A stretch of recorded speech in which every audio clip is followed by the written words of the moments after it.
Vamos a invitar a Javier Espada Valenzuela a que haga uso de la palabra. Él es abogado y técnico en energía solar, experto en responsabilidad social empresarial, máster en cooperación internacional para el desarrollo, especialista en desarrollo local y regional, promotor de la ERC en Bolivia desde el 2007. Actualmente es responsable nacional de ERC en el Banco Unión. Es docente, escritor, investigador y cofundador de Humanizarse. Adelante, por favor, Javier. Hola, hola. Voy a venir a este lado para que no tengamos problemas con el micrófono. ¿Pueden darme 5 minutos de su tiempo para invitarlos a relajarse? ¿Están de acuerdo? ¿Estamos de acuerdo? Parar 5 minutos de esta agenda diaria. Lo único que les voy a pedir es que esos 5 minutos cierren los ojos y no los abran.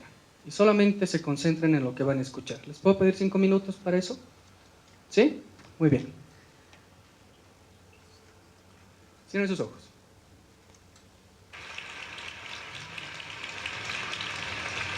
Io non so come spiegarvi quanto sono onorato di aver qui con noi stasera Zucchero con la Sciarpa.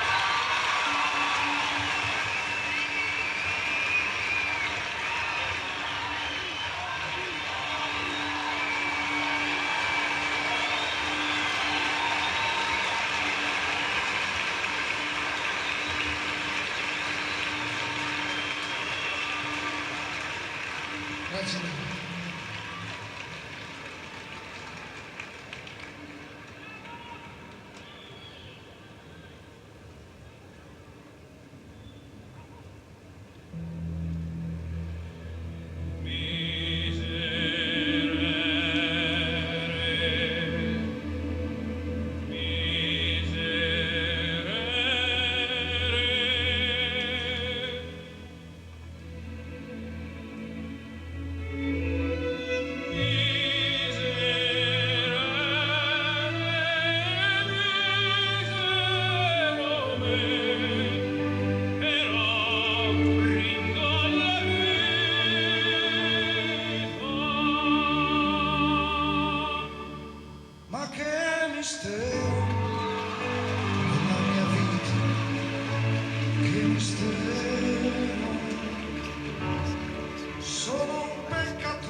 Io sono un santo che ti ha tradito quando eri solo e vivo altrove e guardo il mondo dal cielo e vedo il mare, le foreste. E vedo me che vivo nell'anima del mondo, verso il vivere profondo.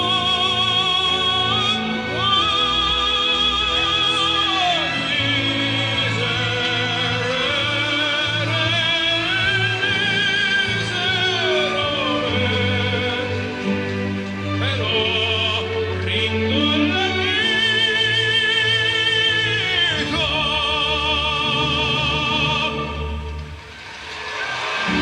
se c'è una notte buia questa canzone la nascondo.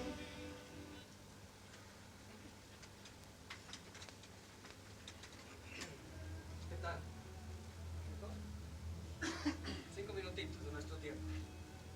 Bueno, aquí va el quiebre, ¿sí? Tienen ustedes estas sus presentaciones. ¿A quiénes han escuchado? ¿Han escuchado a dos tenores? ¿Sí? Un tenor y una persona que toca música pop. ¿Quién me puede decir si ha reconocido la voz del tenor? ¿No? El de la voz ronca, Zucker, ¿sí? ¿El otro? ¿El tenor? Ah, muy bien, ¿quién respondió primero? Hola, hola, ok, muy bien. Sí, Bocelli. Ustedes tienen esto en su presentación, se lee mejor ahí, yo se los voy a leer.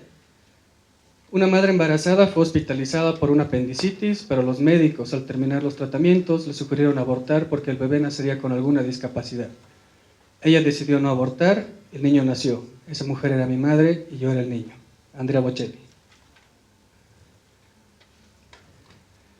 Para que yo pueda hablar con ustedes acerca del tema de inclusión o de discapacidad en realidad, tengo que referirme primero a una base conceptual y después a definiciones sobre cómo podemos aterrizar esto en nuestro contexto. Yo vengo de una escuela no europea, vengo de una escuela latinoamericana, entonces nosotros como latinos tenemos otra forma de entender también la responsabilidad social y cómo esto se puede implementar en nuestro día a día dentro de nuestras empresas. En una evolución, inicialmente lo que era discapacidad se veía como una restricción o una ausencia de una persona considerada normal para el resto de los seres humanos. Esta concepción ha cambiado, ahora estamos hablando de una desventaja, y esta desventaja no permite que sea la persona que tiene alguna discapacidad realizar acciones normales para él, ¿sí? Para él versus la realidad. ¿Qué nos está diciendo esta nueva concepción? Es que la persona con discapacidad no es la que se debe adecuar a la realidad, sino que nosotros tenemos que buscar alternativas para hacer que la inclusión en nuestras empresas hagan que las personas se integren a una vida normal laboral. Tenemos que hacer en eso un salto. Actualmente hay muchos sectores en los que nos encontramos aquí, hay una exclusión. Por ejemplo, aquí en el aula no tenemos ninguna persona con discapacidad, por ejemplo, ¿sí? Puede haber muchas lecturas con respecto a eso. ¿Por qué? ¿Por qué no hemos tenido eso? Sin embargo, les comento, hace 2 años, junto con la CAINCO, tuvimos un evento, el primer evento de responsabilidad social empresarial en lenguaje de señas en Santa Cruz. Y nuestro público eran personas con discapacidad y las que también no tenían ningún tipo de discapacidad. Tenemos que hacer un salto, ¿sí?, entre lo que es la exclusión a también lo que ocurre muchas veces, que es una segregación. Nos juntamos en grupos, ¿verdad? Tenemos las personas que no tienen discapacidad o las personas que sí lo tienen.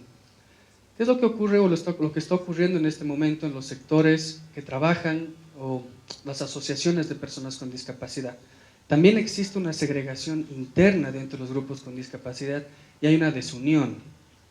Resulta que cuando uno va a hablar con las asociaciones de personas con discapacidad, por ejemplo, las personas con discapacidad múltiple alegan que su discapacidad es mucho más fuerte que una persona con discapacidad auditiva. A lo que estamos acá, hablar justamente del tema de la inclusión.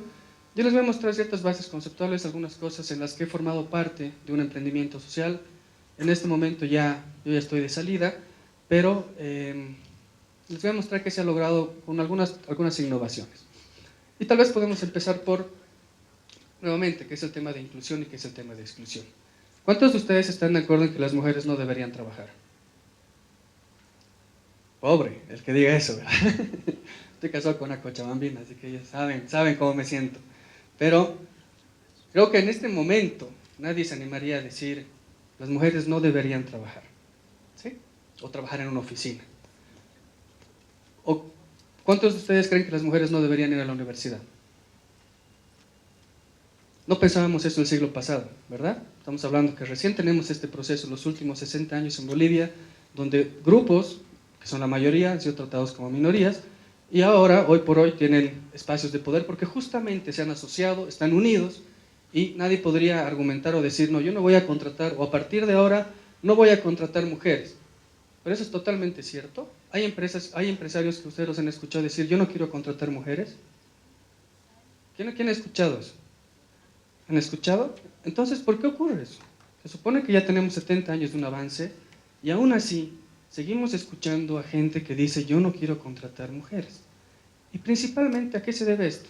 Principalmente prima un tema de factor o económico, que puede ser que la mujer se pueda embarazar y me va a costar mucho tenerla, ¿sí? Por el pago de todo lo que conlleva el tema de los beneficios sociales, o también porque yo, y esto también ocurre, no estamos muy ajenos a esto, porque no creo que la mujer pueda desempeñar bien un trabajo.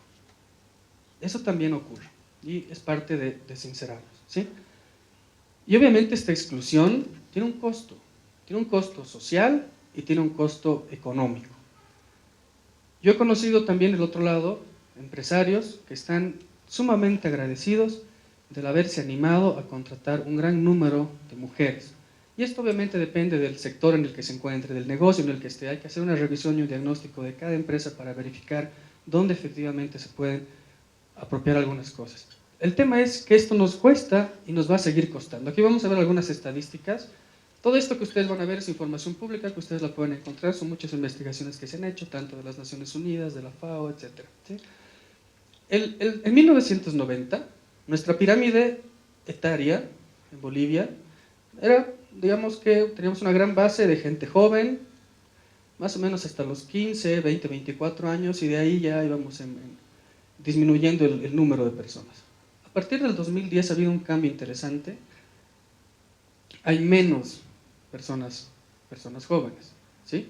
Y yo hablaba aquí con mi colega de la Confederación de Empresarios, que es la verdad, es que cada vez nos estamos animando los jóvenes, me digo yo, gracias, pero los más jóvenes cada vez se van animando a tener menos familias, estamos empezando a tener un sector concentrado en el medio, y este sector medio es justamente el sector en el que se encuentra económicamente activo.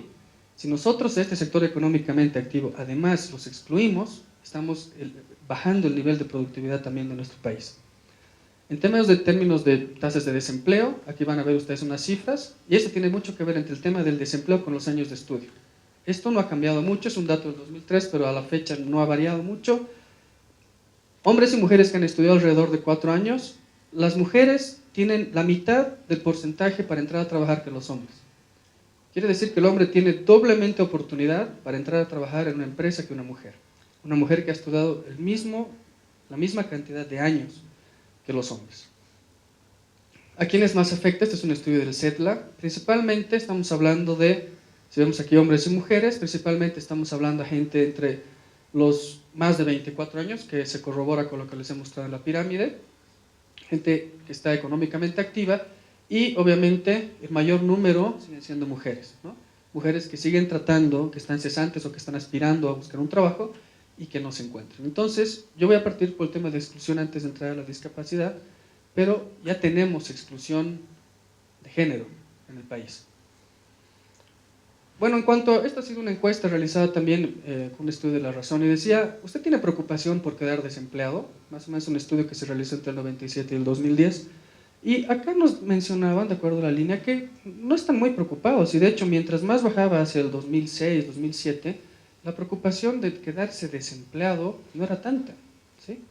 ¿A qué creen que responde esto? ¿Por qué la gente tiene una percepción de que puede ser que en diferentes sectores o diferentes ciudades, pero hay una percepción relativa de que no está muy preocupado? Y principalmente, bueno, nuevamente los gráficos se ven mejor dentro en sus hojas, pero yo quería que ustedes se fijen en este lado de la derecha, es que principalmente, y también lo han mencionado aquí, lo ha mencionado Iván, es que nuestra estructura económica se encuentra el tema del trabajo, ¿sí? Y principalmente el empleo informal. Entonces mucha gente puede decir, no me siento intranquilo de no tener empleo formal, porque yo tengo algo informal a lo que puedo hacer. Entonces estamos cruzando muchas variables, estamos cruzando el tema económico, estamos cruzando el tema social. El empleo informal, otra vez, un gran reto para Latinoamérica. El campeón en empleo informal, aquí estamos. Bolivia, casi un 80% de nuestra economía gira en empleo informal, ¿sí? Las últimas estadísticas han mostrado que casi el 2.79% son grandes empresas en Bolivia, del 100% que tenemos.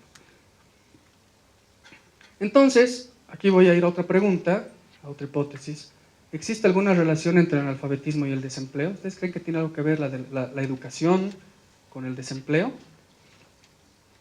Bueno, veamos un poco más de estadísticas, ¿sí?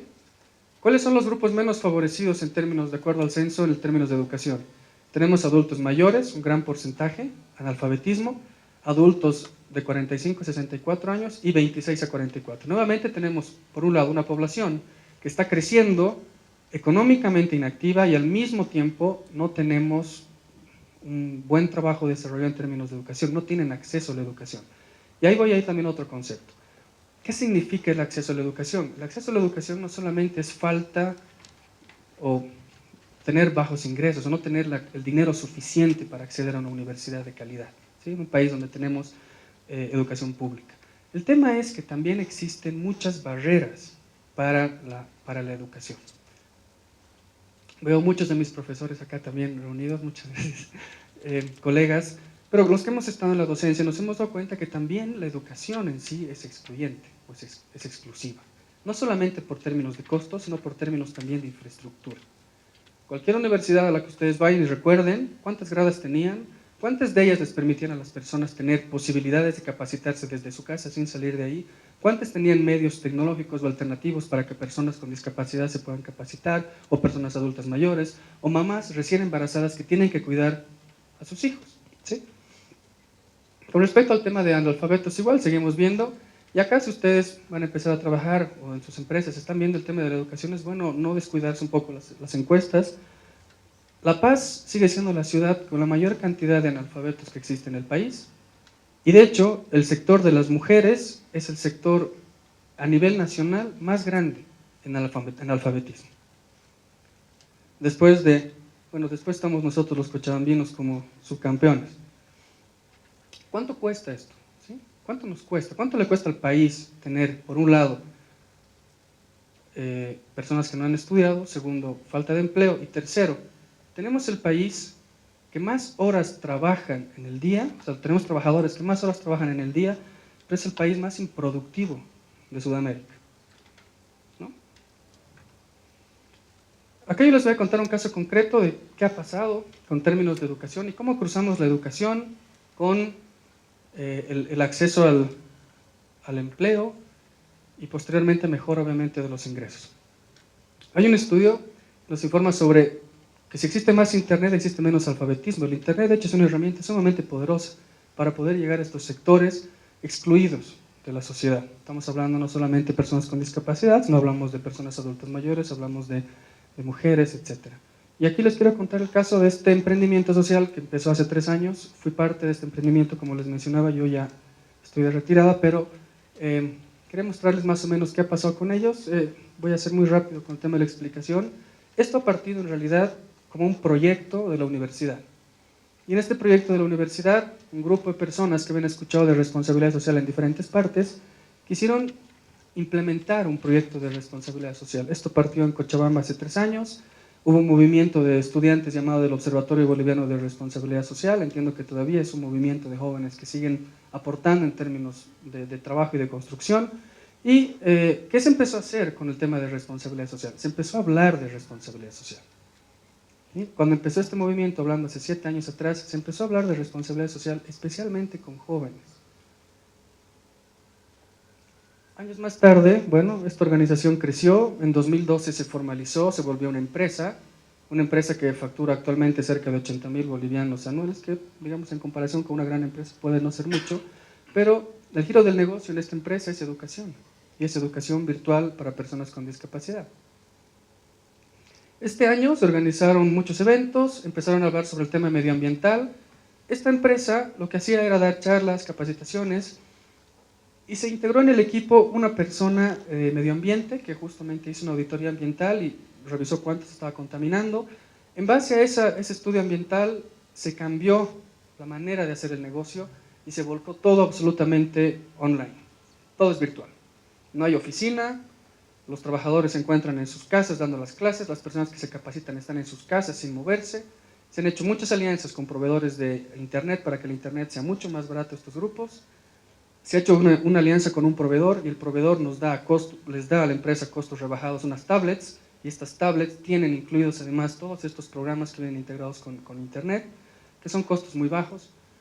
Y empezó un proyecto o un programa justamente porque empezar a buscar a personas que se capaciten a través del tema virtual, que es muy nuevo todavía en Bolivia, entró un señor llamado Lucio Choque, que era una persona ciega.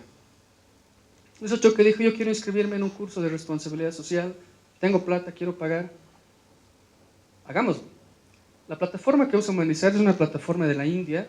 Entonces, imagínense un cochabambino hablando inglés con una persona de la India hablando inglés sobre cómo podemos integrar la plataforma nuevamente para personas con discapacidad. Se los aconsejo. Pero, ¿qué se logró? Y se ha logrado lo que se llamó el caso boliviano con esta plataforma. Se logró que esta plataforma virtual, en la cual tú puedes ver la presentación, pero también puedes escuchar la presentación de la gente que está dando la clase, integre, digamos, sea compatible con un programa que utilizan las personas ciegas que se llama JAWS. ¿Han escuchado el programa JAWS, alguno de ustedes? ¿De qué se trata? Bueno, el programa JAWS es un programa que se pone en una computadora, la persona que aprende cómo usar la computadora maneja varios comandos y el JAWS le habla a la persona. Le dice, usted está escribiendo esto, o está ubicado el cursor en este lugar, o mensaje, enter, y le lee todo el mensaje. ¿Qué es lo que hemos hecho? Que se logre compatibilizar la aplicación JAWS, que es una aplicación gratuita, pero si quieren una licencia completa cuesta como $1000. Adecuar esa licencia, compatibilizar esa licencia con la plataforma. Entonces, ¿qué se ha logrado con esto? Se ha logrado un programa que se llama el programa WARA, o el programa Estrella, para que por cada persona inscrita en un curso habitual de responsabilidad social, o de emprendedurismo social, o de recaudación de fondos, o de modelos de negocio, o de derechos humanos, o de medio ambiente, etcétera, por cada persona que se inscribe en uno de estos cursos, una persona ciega entra a capacitarse de manera gratuita. ¿Por qué se ha hecho eso?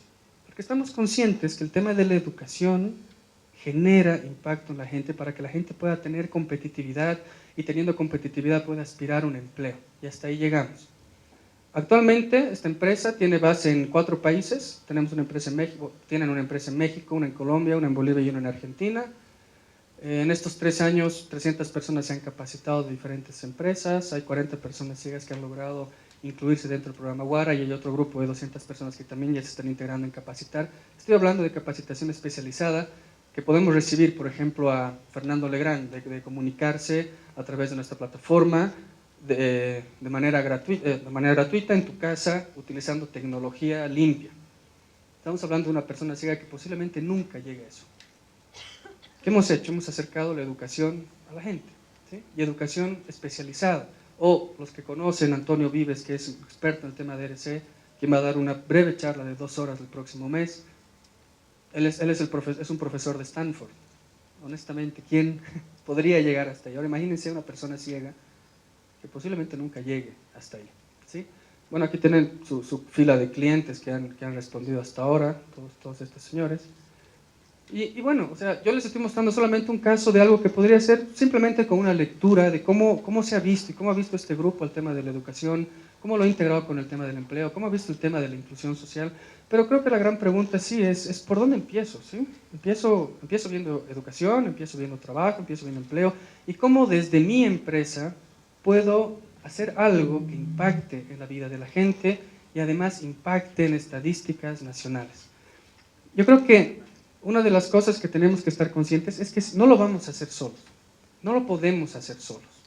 En todo este tiempo, esta empresa ha articulado esfuerzos con 4 o 5 otras empresas, otras organizaciones, con los proveedores, ha hablado con la universidad. En este momento se está negociando el tema de alianzas con universidades para certificar estos cursos con el Ministerio de Educación.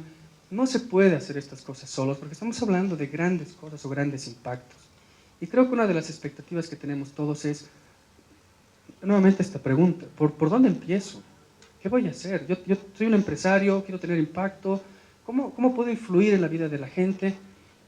Bueno, hay que hacer una pequeña investigación aquí, dentro de las empresas, y primero fijarnos si somos exclusivos, si somos excluyentes, si estamos generando exclusión de alguna manera. Una primera forma, un primer paso de poder ver ese tema es, por ejemplo, cómo nosotros nos estamos mostrando para buscar nueva gente que se integra en nuestras empresas. ¿Cuántos de ustedes saben el periódico los domingos y no ven que dice ahí, quiero una mujer de buena presencia, edad máxima 35 años, para secretaria? ¿Sí? ¿Qué es buena presencia? Es buena presencia. Además, te piden, tienes 35 años, te piden 10 años de experiencia de haber sido gerente en otra empresa, ¿no? Sales de la universidad, ¿qué nos le ha pasado eso? ¿Sí? Entonces, tenemos que empezar a fijarnos en nuestros procedimientos de convocatoria de personal, qué tan excluyentes somos. Y si se presenta una persona con discapacidad en una de estas postulaciones, ¿qué le decimos? Sacamos una foto y sale una rubia ahí, ¿no? Esta es buena presencia para mí. ¿Qué pasa si se presenta una persona con discapacidad? Y para la RCE, los grupos prioritarios o los grupos más vulnerables son mujeres, personas con discapacidad, indígenas, personas con VIH, niños. Todos esos, si queremos realmente empezar a ver el tema de RCE dentro de nuestras empresas, tenemos que fijarnos por pequeñas cosas, y las pequeñas cosas cuentan. Si nosotros empezamos a dejar de hacer esas cosas en las publicidades, mostrar y quitar estereotipos en nuestras propias publicidades. ¿Qué tiene que ver una mujer encuerada con un sillón de cuero? ¿Verdad? ¿Es eso la mujer? ¿Eso representa la mujer para nosotros? Estamos viendo estadísticas acá, y puede ser que por un tema de machismo tampoco contratemos a personas, seamos muy excluyentes, ¿verdad? Hay que empezar a ver dentro de nuestras empresas qué es lo que estamos haciendo, qué estamos generando, qué cosas estamos mostrando. Esta exclusión, obviamente, genera, no lo veo muy bien aquí, alguien que lo esté viendo en sus presentaciones, ¿qué dice ahí? ¿Genera exclusión o genera bajos ingresos? Genera bajos ingresos, creo que sí, ¿sí? Esa exclusión genera bajos ingresos, yo no le doy a las personas un trabajo digno. Las personas discapacitadas están a un paso de la mendicidad. No tienen trabajo, ¿sí? Si yo no les doy un trabajo digno, estas personas posiblemente terminen en condiciones de pobreza y terminen siendo un número más en nuestros indicadores país. Si no les doy un trabajo digno o no mejoro sus condiciones económicas, estas personas tampoco van a tener acceso a la educación. ¿Cómo los capacito? ¿Cómo se siguen capacitando? Yo he escuchado de mucha gente que me dice, hemos sacado convocatorias, pero las personas con discapacidad no tienen las capacidades o el perfil requerido para el cargo que nosotros estamos buscando. Obviamente, si no tiene dinero, si la universidad además es excluyente, si además la universidad que es excluyente no les permite tener competencias, y si esas competencias no te permiten presentarte a una convocatoria de personal, ¿cómo tratamos este tema? ¿Sí? Y esta es una forma externa de ver la RCE con los grupos vulnerables y principalmente con grupos con discapacidad. ¿Qué estoy haciendo yo desde mi empresa para que mi contratación a nuevas personas, a nuevos empleados, no sea excluyente y haga que todos puedan postularse? La doctora Liliana ha hablado sobre las normas, y si nos vamos a lo normativo, que es a lo que no quiero llegar, yo sí soy abogado, así que les puedo decir cualquier cosa sobre el tema normativo, pero si nos vamos a lo normativo, en lo normativo hay infinidad de cosas que nos exigen hacer.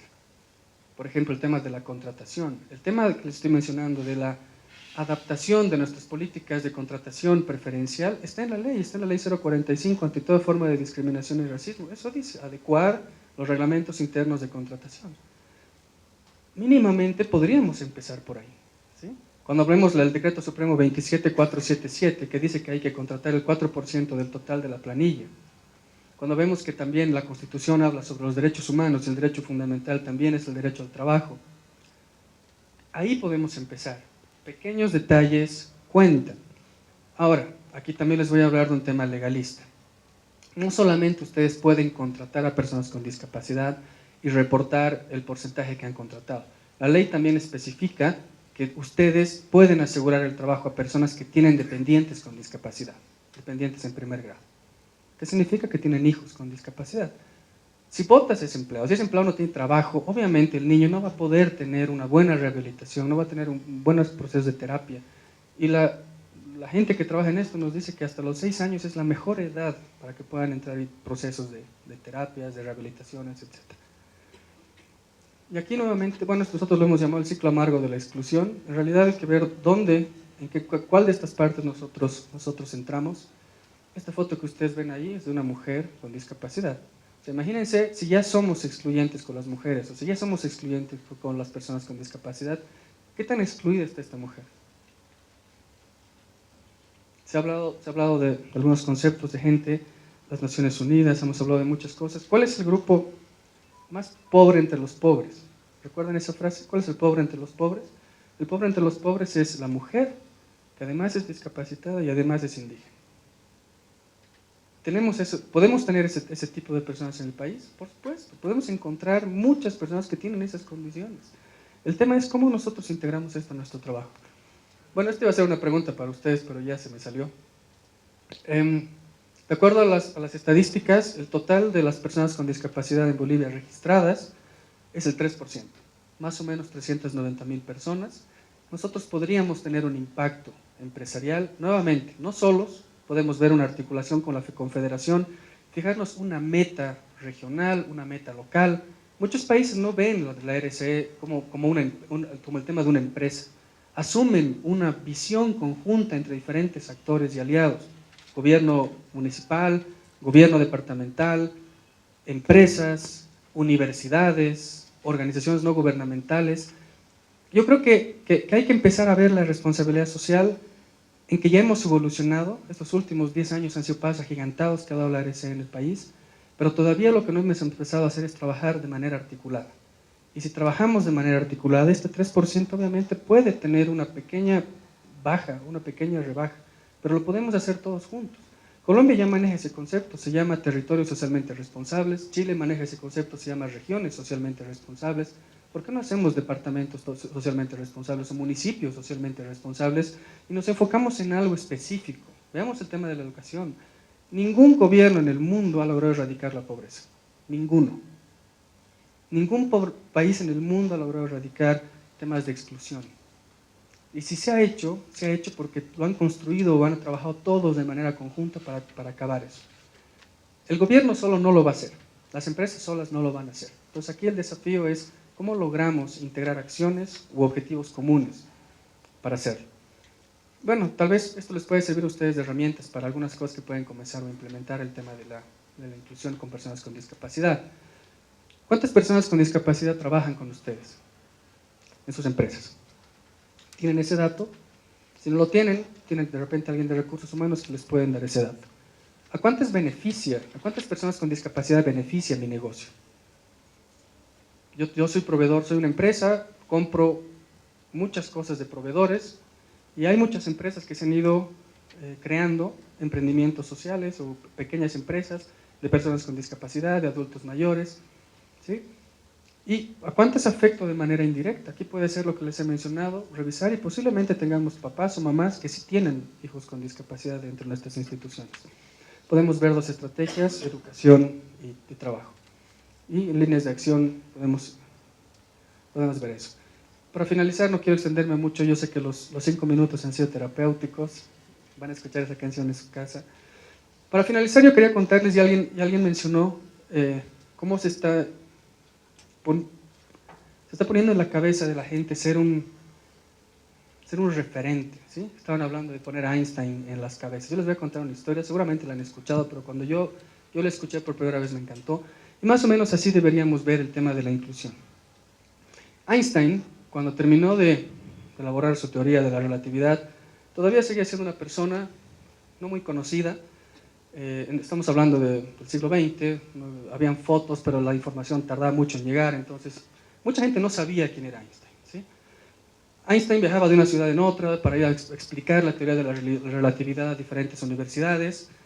Y obviamente estaba muy cansado de hacer esto, repetir lo mismo. Los profesores que están aquí, ¿cuántos años hablan de responsabilidad social? Y se les da el concepto de evangelizadores de la RCE, ¿verdad? Einstein estaba evangelizando la teoría de la relatividad. Y empezaba a hablar con la gente, trataba de convencerlos. Y su chofer se sentaba al final y escuchaba las charlas, ¿no? Pacientemente. En uno de esos viajes, Einstein dice, estoy sumamente cansado, estoy agotado, y se queda mirando el paisaje. Y su chofer le dice, yo sé que usted tiene buen humor, ¿qué le parece si a la próxima universidad a la que vamos cambiamos de roles? Einstein le dice, pero yo soy Einstein, ¿no? El chofer le dice, sí, pero he escuchado tu teoría de la relatividad, la he entendido después de tantas charlas, y prácticamente las preguntas son las mismas. El tema del RC, primero que lo pregunta es ¿cuánto cuesta, ¿no? Se van a la universidad, el chofer y él cambian de vestiduras, nadie los reconocía, el chofer empieza a dar la charla de la relatividad, todos le aplauden y le empiezan a hacer preguntas y se para una estudiante joven y le hace una pregunta totalmente complicada al chofer. Entonces el chofer se sienta y dice, he explicado tan bien la teoría de la relatividad todos estos años que propongo a mi chofer que sea el que responda esta pregunta. Quiero terminar con eso. Quisiera que, así como han cerrado los ojos al primer momento, y no hemos sabido si Bocelli era ciego, no era ciego, y antes de poner los prejuicios, hemos disfrutado un momento.